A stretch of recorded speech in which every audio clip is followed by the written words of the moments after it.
Pasamos a Hebreos 5.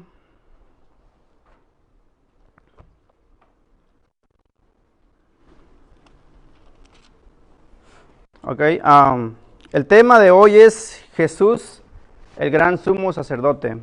Jesús, el gran sumo sacerdote.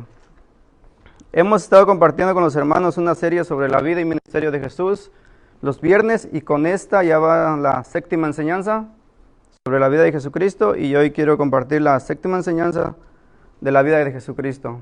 Y el tema es Jesús, el gran sumo sacerdote.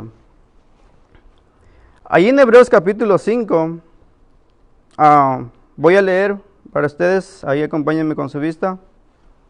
En Hebreos capítulo 5, 1 dice: porque todo sumo sacerdote tomado de entre los hombres es constituido a favor de los hombres en lo que a Dios se refiere, para que presente ofrendas y sacrificios por los pecados, para que se muestre paciente con los ignorantes y extraviados, puesto que él también está rodeado de debilidades. El 3 dice: y por causa de ella debe ofrecerse por los pecados, tanto por sí mismo como también por el pueblo. Y nadie toma para sí esta honra, sino el que es llamado por Dios, como lo fue Aarón. Quiero empezar diciendo que en el Antiguo Testamento Dios había llamado un grupo de personas para ofrecer sacrificio. ¿Qué es un sumo sacerdote, o qué era un sumo sacerdote?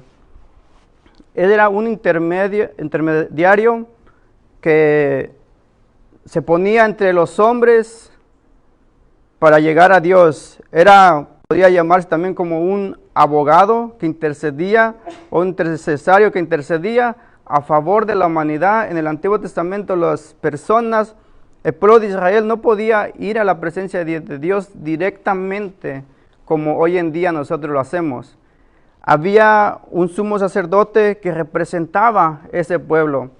Y este sacerdote, quiero que veamos, pues hoy en día quiero que veamos solamente 3 características de un sumo sacerdote, y también creo que la vamos a ver sobre la vida de Jesús. En primer lugar, el sumo sacerdote debería ser una persona que fuera un ser humano. Un ser humano que pudiera entender las debilidades de las personas, que pudiera entender los errores de las personas. No podía ser algo divino, un sumo sacerdote en el Antiguo Testamento, sino una persona humana que él pudiera entender a las personas cuando cometían un pecado. Y en segundo lugar, esta persona, sumo sacerdote, debería ser llamado por Dios. No debería ser llamado por sí mismo, sino era un llamado de parte de Dios que otorgaba a unas personas, y entonces esas personas tenían la capacidad, eran ungidas para llevar a cabo esa tarea. Y número 3, este sumo sacerdote tenía que ofrecer los sacrificios por los pecados de las personas. Los sacerdotes del Antiguo Testamento ofrecían sacrificio continuamente por los pecados del pueblo de Israel, pero los sumos sacerdotes del Antiguo Testamento solo una sola vez por año entraban al lugar santísimo a ofrecer sacrificio por ellos mismos primero, y después por todo el pueblo. Y es interesante que estas personas, en el capítulo Hebreos 5, 1 y 2, lo que hemos leído, pero en el 2 dice: para que se muestre paciente con los ignorantes y extraviados, puesto que él también está rodeado de debilidades. Aquí podemos ver algo bien interesante, hermanos, que este sumo sacerdote que era llamado de parte de Dios tenía que ser una persona también que fuera paciente, una persona que fuera misericordioso, porque el pueblo de Israel era muchísimo, y ellos cometían muchos pecados, y ellos tenían que venir ante el sumo sacerdote para traer sus animales y ofrecerlos por los pecados. Pero el sacerdote tenía que entenderlos, ellos como seres humanos. El sumo sacerdote era un ser humano, era un pecador, Simplemente Dios eligió a esa persona para llevar a cabo.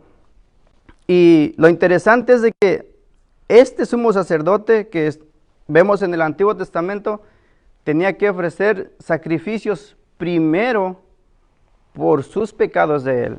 Ahora, ¿qué tipo de sacrificios este hombre ofrecía por sus pecados de él?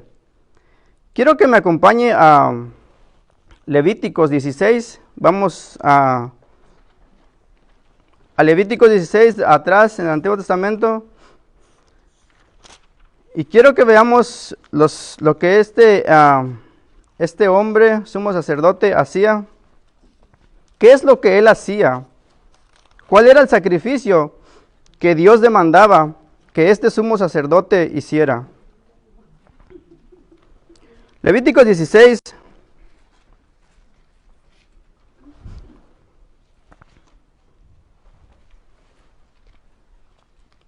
Voy a leer el 3 y ustedes me siguen con su vista. ¿Lo tienen ahí?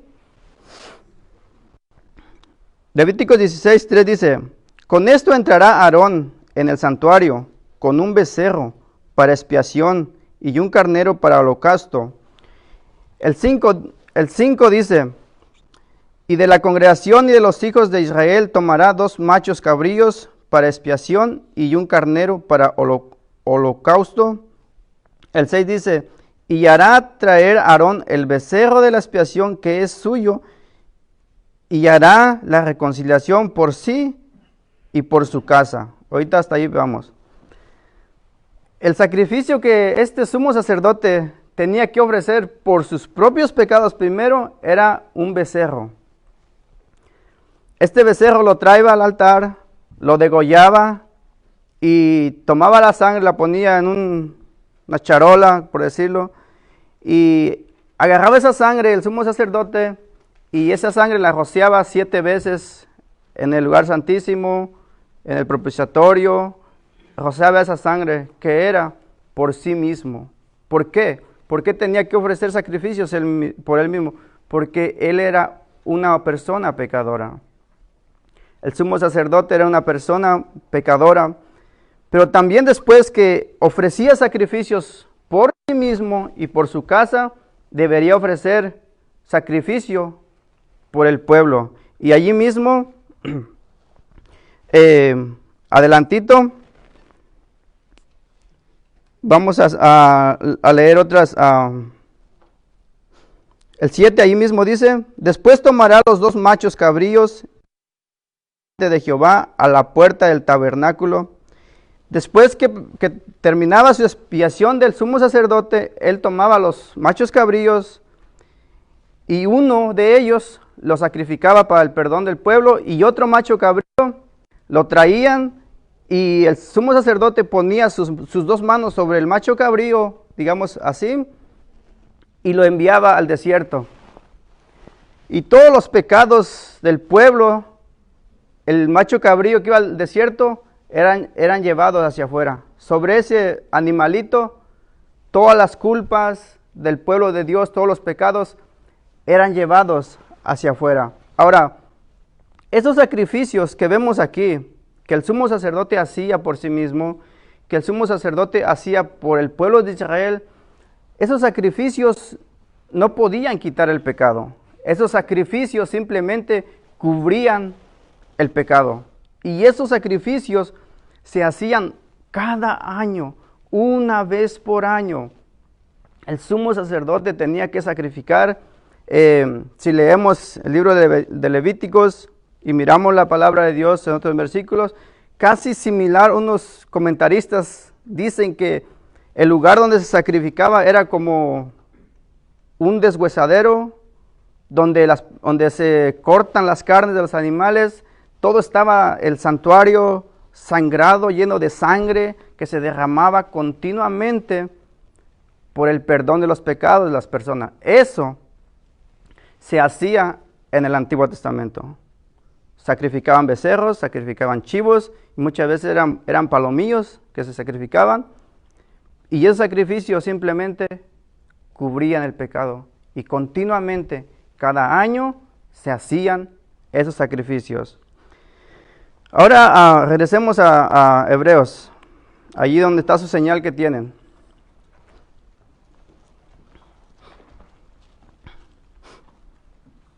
Y allí en Hebreos 5 vemos esas verdades que ese sumo sacerdote hacía.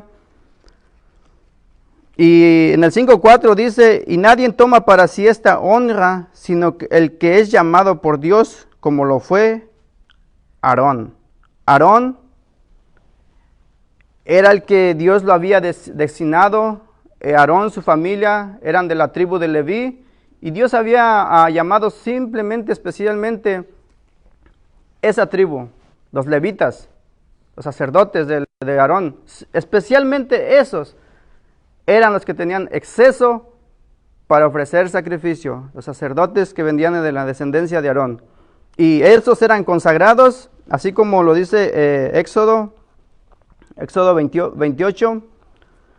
Dice que Dios había mandado a Aarón.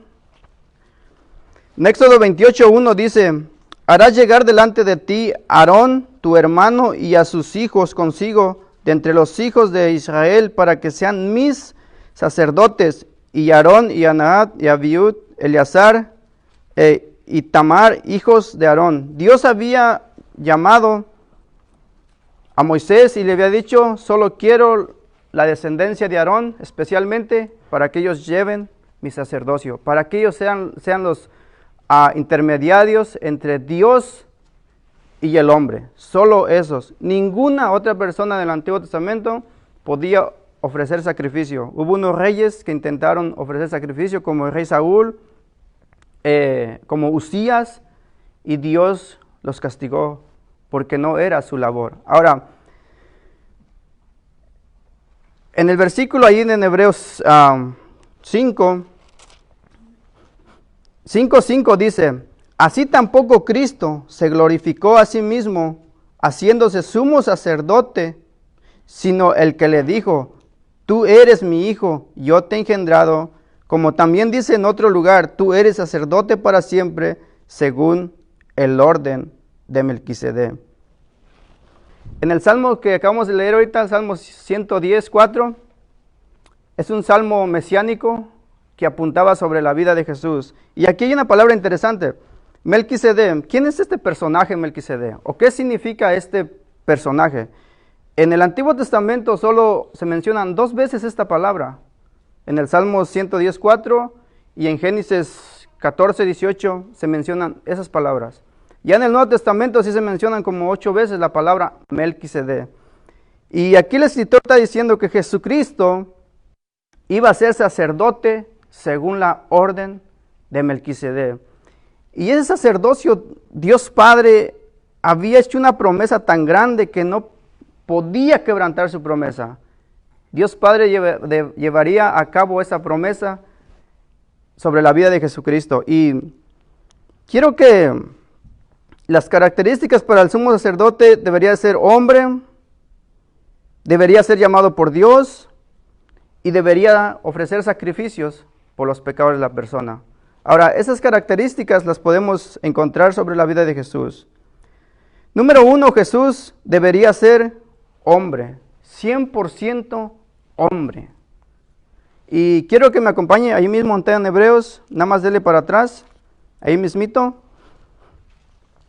En Hebreos capítulo 2, versículo 17, si lo tienen allí. ¿Lo tienen? Dice Hebreos 2:17, por lo cual debía ser en todo semejante a sus hermanos, para venir a ser misericordioso y fiel, sumo sacerdote en lo que a Dios se refiere, para expiar los pecados del pueblo. ¿De quién se está hablando aquí? De la vida de Jesucristo, que debería ser semejante a sus hermanos, es decir, debería ser un ser humano para poder entender las necesidades de los seres humanos. Pero no solo eso, sino debería ser misericordioso. Y no solo misericordioso, debería ser una persona compasiva, que se compaciera de las personas.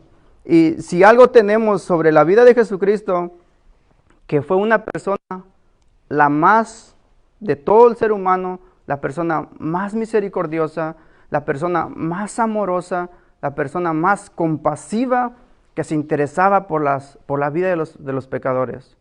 Jesucristo fue la persona más humilde en toda la humanidad. En su humanidad, Jesucristo pudo ser todas esas cosas. Y algo que quiero que veamos, que el Antiguo Testamento, los sumos sacerdotes eran seres humanos. Jesús fue ser humano 100%, con la única diferencia que Jesucristo no tenía pecado. Jesucristo no tenía pecado. Era inmaculado. Era puro. No tenía manchas. No tenía defectos. Era santo. Y nos convenía ese sumo sacerdote, Jesucristo, por esas cualidades. Ahora, Jesús como ser humano tenía muchas características. Miremos algunas de ellas. Como ser humano, Él tenía hambre. Mateo 4:2. Hermano, ¿lo lee, por favor? Hermana Marta. Juan 4:6 y 7. Y alguien por ahí que se sabe Juan 11:35. Como humano, Jesús tenía hambre. Porque todos los seres humanos tenemos hambre. Mateo 4:2. Y después de haber ayunado 40 días y 40 noches, tuvo hambre. Jesús tenía hambre. Sí, hermano. Juan 4:6 y 7. Y estaba allí el pozo de Jacob. Entonces Jesús, cansado del camino, se sentó así junto al pozo. Era como la hora sexta. Vino una mujer de Samaria a sacar agua y Jesús le dijo: dame de beber. ¿Qué vemos allí? Que Jesús estaba cansado. ¿Por qué se sentó? Porque ya estaba cansado. Tenía que cruzar un largo camino. Decidió tomarse un break allí y estaba cansado. Pero después que tenía sed. Como ser humano, Jesús tenía que cumplir todas esas cualidades. Tenía emociones. Jesús lloraba. Juan 11:35. ¿Nadie lo tiene? Bueno, Jesús lloró. Exactamente. Un versículo tan pequeño. Jesús lloró. Después de la muerte de Lázaro, dice que Él se conmovió al ver Marta, a ver María, que estaban llorando. Y al ver ellos se emocionó, se conmovió porque era tan amigo de ellos. Y Jesús lloró como hombre. Y como hombre, Jesús conoce todas nuestras necesidades. Como hombre, Jesús conoce todas nuestras necesidades. Miren lo que dice allí Hebreos 4:15. 4:15, ¿lo tienen ahí? ¿Lo tienen ahí? A ver, ¿por qué no le dan lectura a ustedes todos juntos? 4:15.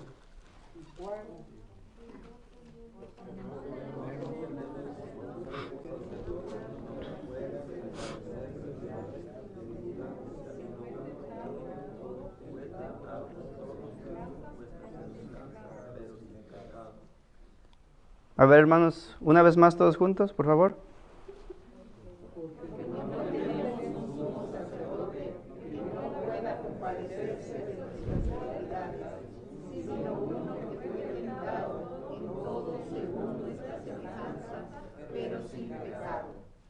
El escritor de los Hebreos nos dice que tenemos un sumo sacerdote que no pueda compadecerse de nadie.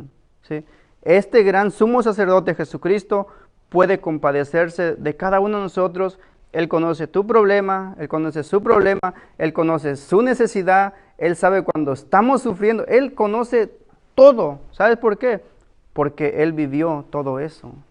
Él sabe lo que es el rechazo. Lo rechazaron sus hermanos, lo rechazaron los judíos. Él sabe lo que es enojo, Él sabe lo que es ira, Él sabe lo que es tener hambre. Jesucristo sabe todo eso.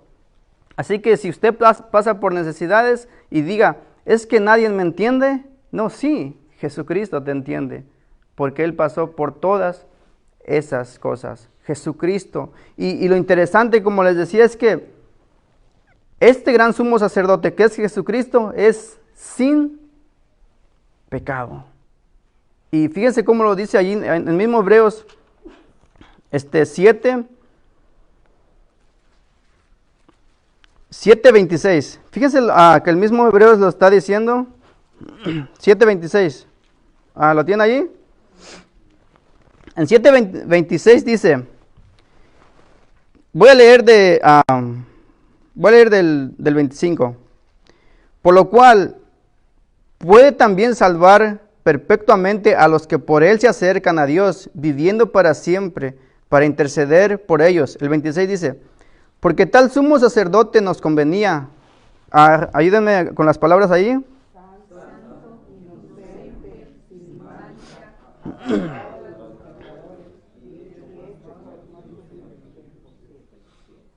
¿Por qué nos convenía tal sumo sacerdote que es Jesucristo? El sumo sacerdote del Antiguo Testamento era una persona pecadora.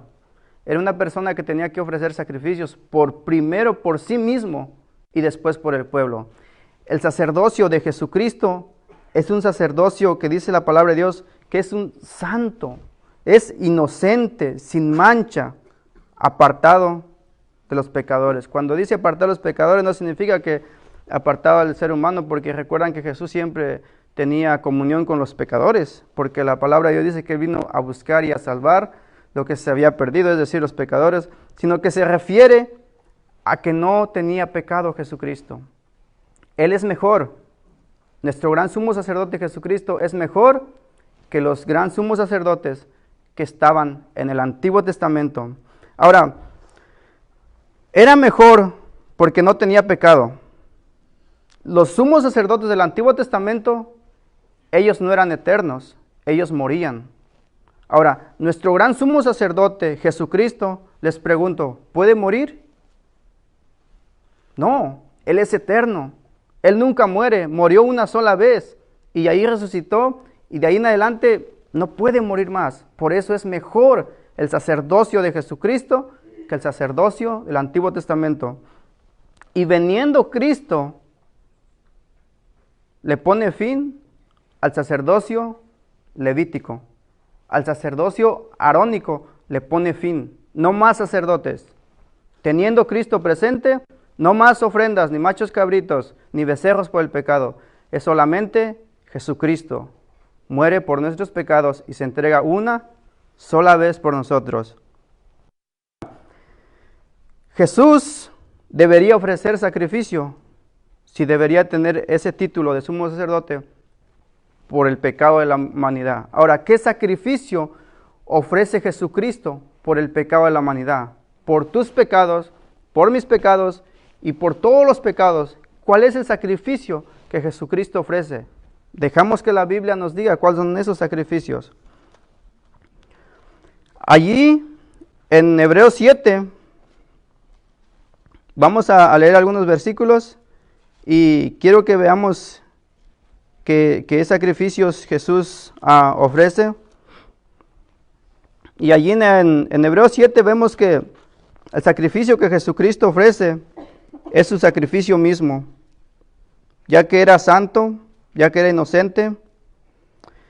Allí en Hebreos 7:27, ¿por qué no me ayudan ustedes con la lectura todos juntos? Leen en voz alta y procuren de leer todos juntos. 7:27.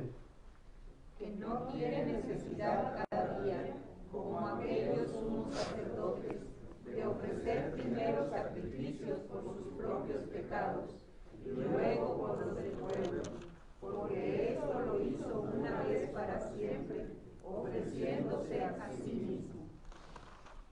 El sacrificio que ofrece Jesucristo, hermanos, como dice Hebreos, ya no es de machos cabrillos, ya no es de toros, sino que se ofrece un sacrificio santo y Él mismito, Jesucristo, se ofrece a sí mismo como una ofrenda grata, agradable ante Dios por todos nuestros pecados. ¿Y qué dice ahí? ¿Cuántas veces se ofreció ese sacrificio? ¿Cuántas veces se ofreció Cristo? Una sola vez y para siempre. Ya no hay más sacrificios que hacer por los pecados. Es el mismo Jesús ofreciéndose por nuestros pecados. En una ocasión decía el escritor que ya Dios Padre ya no quería ya más sacrificios de animales, ya no quería más sangre de animales. Y Jesús, hay una versión dice, he aquí, yo vengo a hacer tu voluntad.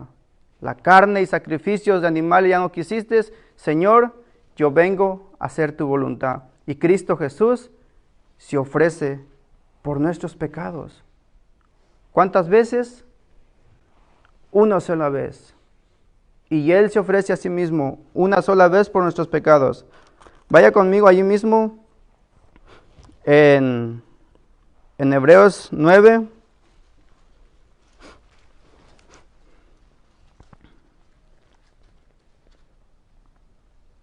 Veamos Hebreos 9:12.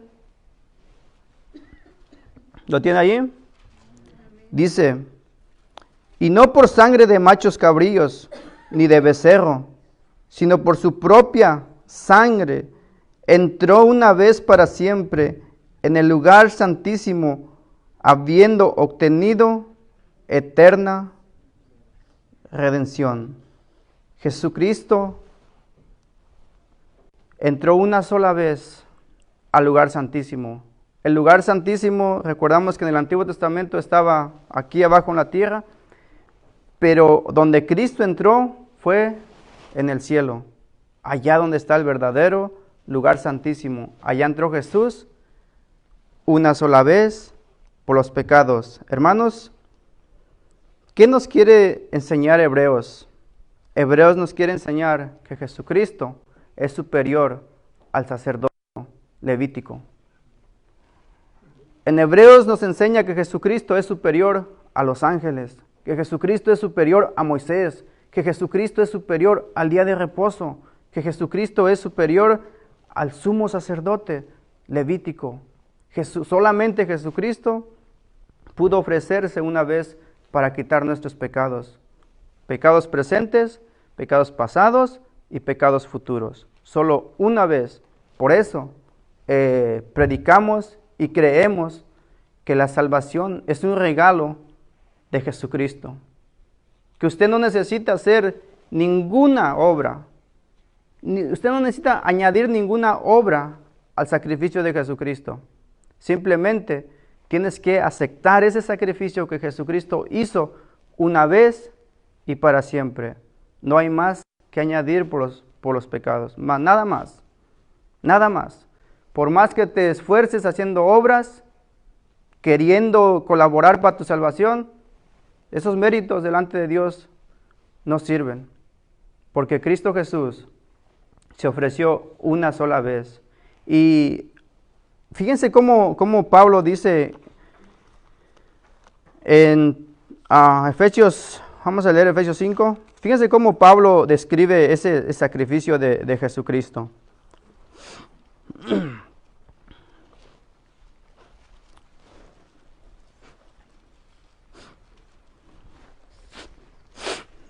Efesios 5, ¿lo tienen? ¿Qué dice allí Efesios 5, 2? Acompáñenme con sus lecturas.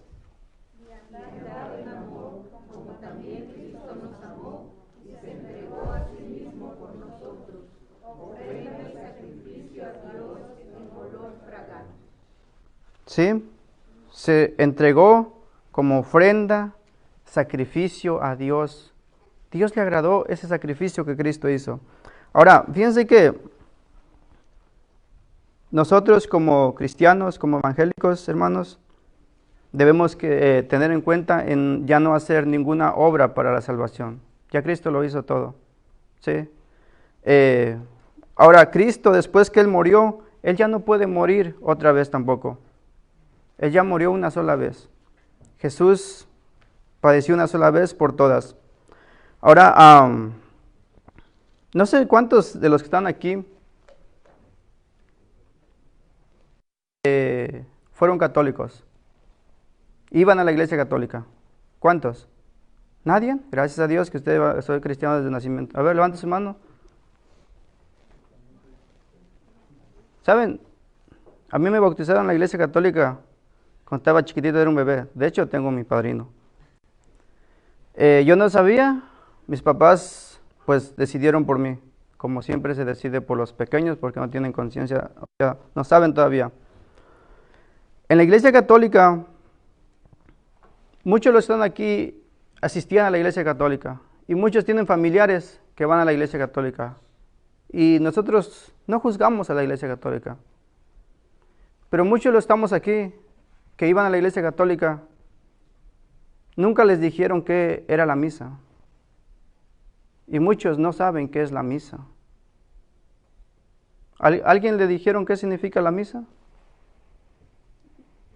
No, porque muchas veces la hacían en latín, después ahora la hacen en español ya para que, pero de acuerdo al Concilio de Trento, la misa es el sacrificio de Cristo que se hace por los vivos y los muertos.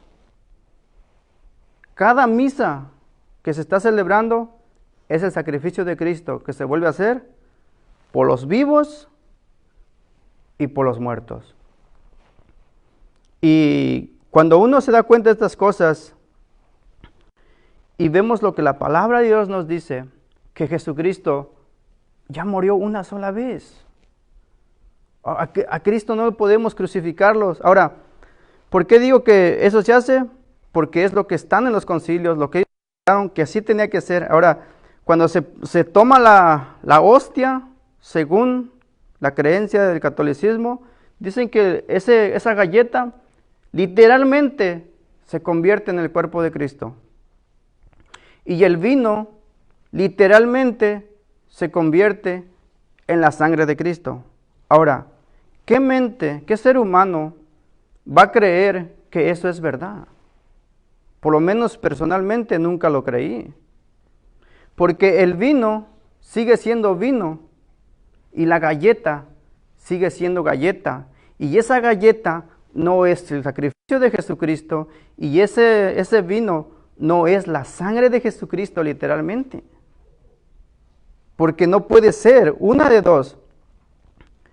Ellos están equivocados o la palabra de Dios está equivocada. No hay de dos. O ellos tienen la razón y la Biblia miente al decir que Jesucristo se ofreció por nuestros pecados una sola vez y para siempre. O ellos tienen razón al decir que cada 8 días hay que sacrificar a Cristo ofreciéndolo por los vivos y los muertos.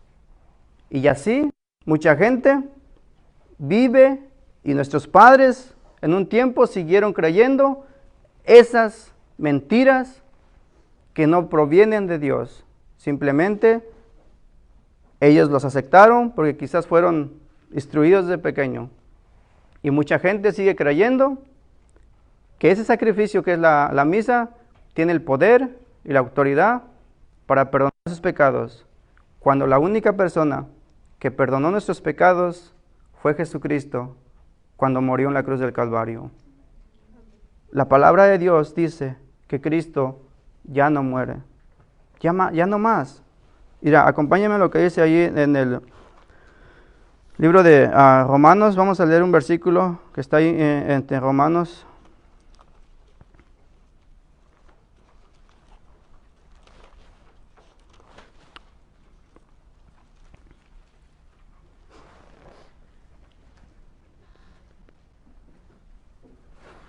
En Romanos 6, 9, el apóstol Pablo está haciendo una exhortación de no a perseverar más en el pecado. Pero en Romanos 6, 9, ¿lo tienen ahí? Fíjense lo que dice Romanos 6, 9. Dice, sabiendo que Cristo, habiendo resucitado a los muertos, ya no muere, la muerte no se enseñorea más de él. El 10 dice, porque en cuanto murió al pecado, murió una vez por todas, mas en cuanto vive, para Dios vive. El apóstol Pablo nos enseña que Jesucristo murió una sola vez al pecado. Y en cuanto Jesucristo vive, vive por todas. Jesucristo vive. Y la palabra de Dios dice que Jesucristo está sentado a la diestra de Dios, allá a la diestra de Dios está. Cristo Jesús nos amó. Entonces volvamos otra vez a Hebreos 5.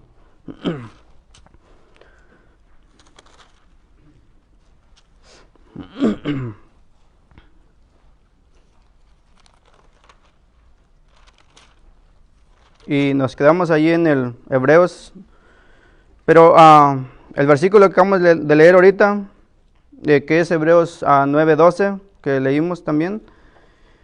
Y allí en Hebreos 9:14, yo no sé por qué en el libro de Hebreos se menciona varias veces que Cristo Jesús murió una vez por todas. Que Cristo Jesús se ofreció una vez por todas. Creo que la razón por la que se mencionan tantas veces esta palabra de que Jesús murió una sola vez es porque los judíos, a quienes el escritor escribe esta carta, ellos tenían la tendencia de volver al judaísmo antiguo. Ellos creían que aún después del sacrificio de Cristo se podía seguir ofreciendo más sacrificio por los pecados. Ellos tenían esa enseñanza, esa tendencia que dice, bueno, sí, el sacrificio de Cristo, bueno, sí lo aceptamos, pero más los otros sacrificios. Pero el escritor escribe varias veces estas palabras, yo creo que para recalcarnos y que se nos grabe en nuestra mente lo que Jesucristo hizo. Sí, para que no nos olvidemos y queramos añadirle obras al sacrificio de Cristo. Ahí en el 9:14, a ver, los hermanos.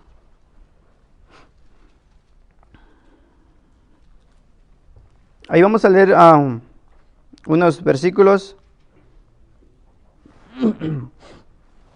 ¿Estamos ahí en el 9? Ok, vamos a brincar, a saltarnos unos versículos. Y vamos a ir allí el 9:25. Ayúdenme con el 9:25.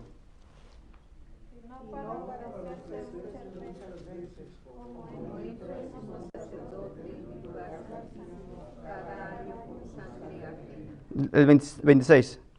De otra manera, hubiera sido necesario padecer muchas veces desde el principio del mundo, pero ahora, en la consumación de los siglos, se presentó una vez para siempre por el sacrificio de sí mismo, para quitar de en medio el pecado. Aquí nos dice otra vez que Jesús se ofreció una vez, ¿para qué? Para quitar del medio, ¿qué? El pecado. Solamente el sacrificio de Cristo puede quitar tus pecados y mis pecados. Usted puede irse ante los sacerdotes, entre comillas, y puede confesarse como se hacía antes, pero ellos no tienen ni la autoridad ni el poder para perdonar pecados. Solamente Jesucristo, con su sangre, que nos ha limpiado de nuestros pecados. Y por si fuera poco, en Hebreos nos pone un ejemplo, ahí mismo, el 27. Y por si no entendemos qué es una vez para siempre, el escritor dice que como los hombres mueren una sola vez y después de esto el juicio, el 28 dice, así también Cristo fue ofrecido una sola vez para llevar los pecados de muchos y aparecer por segunda vez sin relación con el pecado para salvar a los que le esperan. Es interesante, hermanos, cómo el escritor de los Hebreos no solo una vez pone esas palabras, una vez para siempre, una vez para siempre. Hay más de 7 veces en el libro de los Hebreos diciendo que Jesucristo murió una sola vez para siempre, por tus pecados y por mis pecados. ¿Lo merecías o no lo merecías? Cristo Jesús se entregó por nuestros pecados. Ahora, ¿qué vamos a hacer si sabemos estas verdades y Cristo pagó nuestros pecados? ¿Seguiremos haciendo más obras para obtener la salvación que Cristo ha pagado? Teniendo un gran sumo sacerdote que se ofreció por nosotros, ¿qué vamos a hacer? ¿Intentar hacer cosas para ganar la salvación?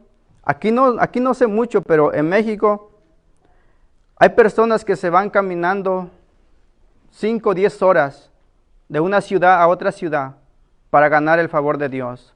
Otros se van en bicicleta, otros se llevan colgadas unas pencas de maguey, otros se golpean, se flagelan la espalda, otros se crucifican literalmente en México. Hay una ciudad donde literalmente ellos se crucifican para tratar de ganar el favor de Jesucristo, para tratar de poner algo para su salvación. Ahora, estas personas lo hacen por dos cosas. Una, por ignorancia. Otra, porque creen que el sacrificio de Jesús en la cruz no es suficiente para sus pecados. Por eso la gente hace eso. Porque la gente dice, ¿así de fácil?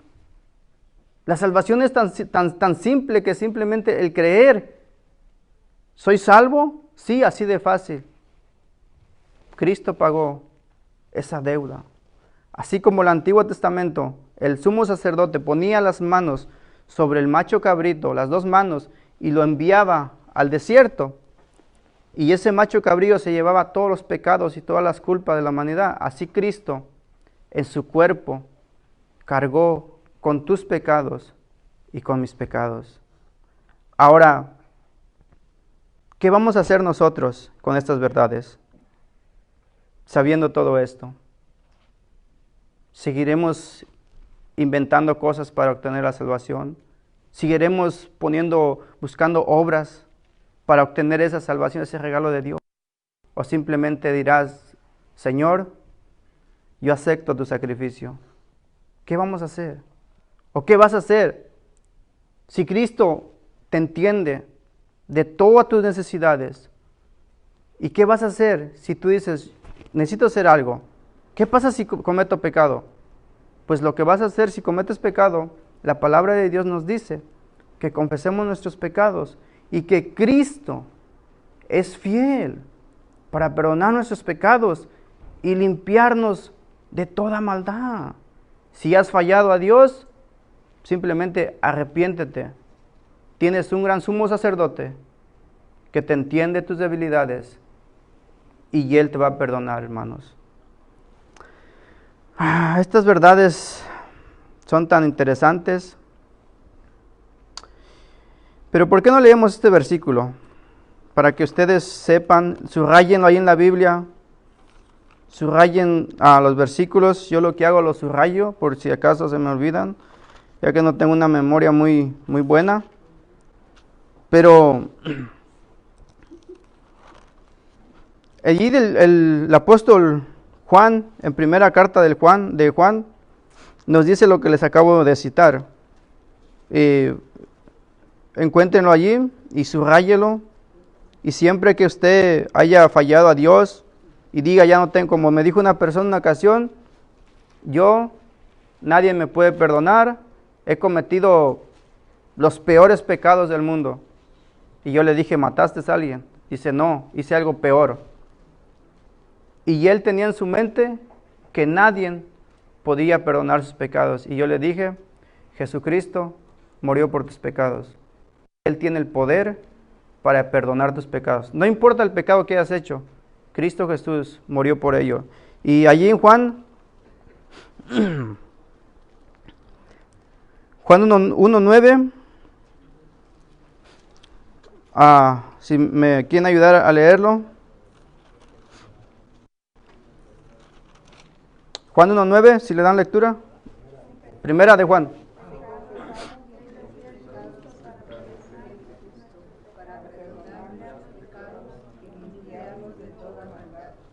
Que dice, si confesamos nuestros pecados, ¿quién es fiel? ¿Para qué? Para perdonarnos, ¿y qué más? Y limpiarnos de algunas maldades, de todas maldades. Él es fiel, nuestro sumo sacerdote es fiel. Y este sumo sacerdote está en el cielo, y allá ¿qué hace? Allá intercede por nosotros. ¿Quién no necesita un sumo sacerdote? ¿Quién no necesita un intermediario? Cuando tenemos problemas, ¿qué buscamos? Un abogado que nos represente, alguien que nos ayude. ¿Cuánto más que tenemos problemas muchos con Dios? Estamos en enemistad el ser humano con Dios. ¿Por qué? Por el pecado.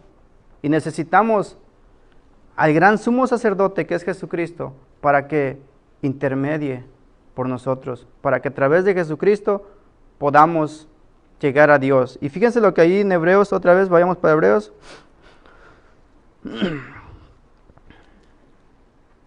Hebreos 8, 1.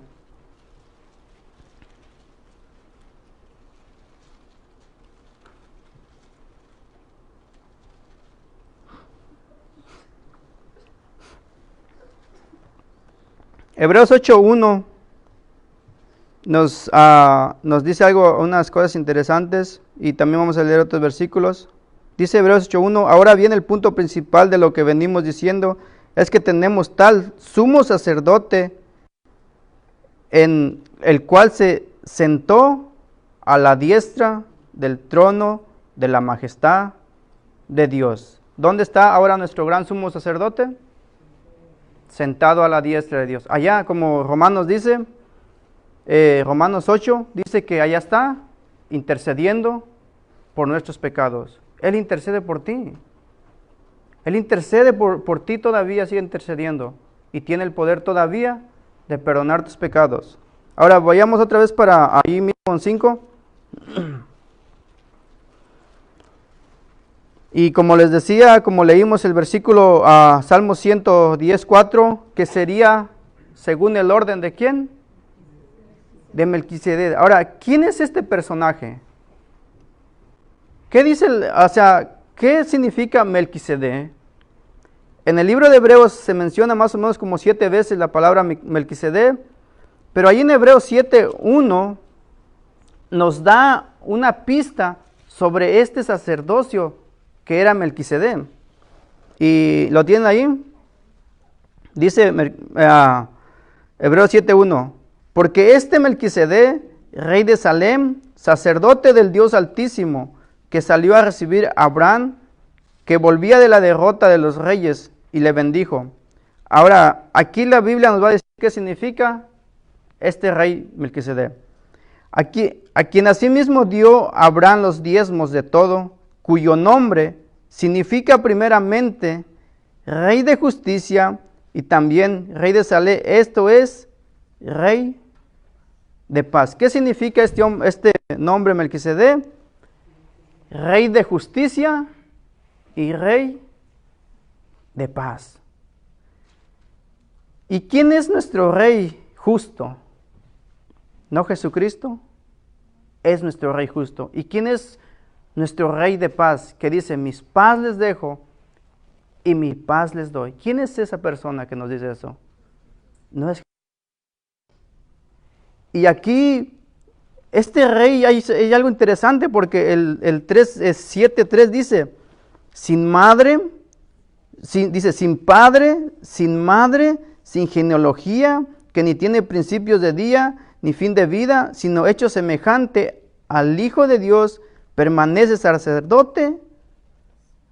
En las Escrituras, como les dije que la palabra Melquisedec que se menciona solo 2 veces en el Antiguo Testamento, no se conoce en la Biblia quién fueron sus padres, quién fueron su madre, quién fueron sus hermanos. No hay pista de eso. En el Nuevo Testamento se nos revela qué significa ese sacerdote, pero en el Antiguo Testamento no tenemos pistas sobre eso. Pero esto, hermanos, era muchos creen que era una cristofanía. ¿Qué es eso? Es una aparición de Dios en forma de humano. Y creen la gente, los que estudian, los buenos estudiosos, que el rey Melquisedec era una aparición de Jesucristo que se le apareció a Abraham en forma de ser humano. Así como a Abraham se le aparecieron los 3 varones que eran ángeles, comieron allí carne asada, tortillas hechas a la brasa. Así este rey Melquisedec se cree que era una aparición de Jesucristo que se le parece a Abraham. Y se menciona varias veces este rey de Melquisedec, que es rey que permanece para siempre. Hermanos, tenemos un sacerdocio, un sumo sacerdote eterno, Jesucristo. nuestro gran sumo sacerdote, que se ofreció por nuestros pecados una vez para siempre. Ahora, ¿qué nos invita a ser ese sumo sacerdote? Veamos lo que dice, yo creo que voy a terminar. Veamos lo que dice ahí en Hebreos 4.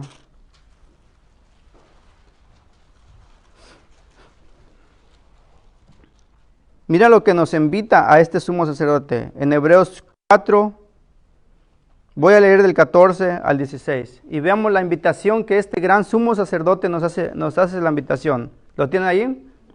Dice, por tanto, teniendo un gran sumo sacerdote que traspasó los cielos, Jesucristo, el Hijo de Dios, retengamos nuestra profesión. El 15 dice, porque no tenemos un sumo sacerdote que no pueda compadecerse de nuestras debilidades, sino uno que fue tentado en todo, según nuestra semejanza, pero sin pecado. El 16 dice, acerquémonos pues confiadamente al trono de la gracia para alcanzar misericordia y hallar gracia para el oportuno socorro. Tenemos un gran sumo sacerdote y nos hace la invitación de ¿qué? De acercarnos con confianza. Cuando ustedes van a su casa, ustedes no entran a su casa, algunos no entran a sus casas desconfiados. Usted va, cuando usted va a su recámara, usted no entra y dice, bueno, aquí puede ver una serpiente o puede ver otra cosa o está temblando. No, usted entra confiadamente. Usted entra a su casa confiadamente. Bueno, este gran sumo sacerdote nos hace la invitación a entrar ante el trono de gracia. ¿Cómo? Confiadamente. Ahora, no necesitamos un sacerdocio levítico. Ya está destruido. Ya está eliminado. Tenemos un sacerdocio que es eterno, que es Jesucristo. Ahora, todos los cristianos del mundo que son lavados con la sangre de Jesucristo tienen, hermano, la seguridad y la confianza de entrar al lugar santísimo. Vaya allá. Que no tiene fuerzas para seguir para adelante, vaya y dile su necesidad a Dios. Entre al lugar santísimo. Que está pasando por momentos duros, que por una enfermedad y que no sé, que los doctores me dijeron que no hay qué hacer por esta enfermedad. Vaya y entre al lugar santísimo con confianza. Que no tiene trabajo, vaya y entre al lugar santísimo y dile, Dios, tú conoces mi necesidad y yo vengo delante de ti, en el nombre de tu Hijo Jesús, me acerco a ti. Vayamos al lugar santísimo. ¿Qué les parece si hacemos algo práctico? ¿Les parece? Pónganse de pie.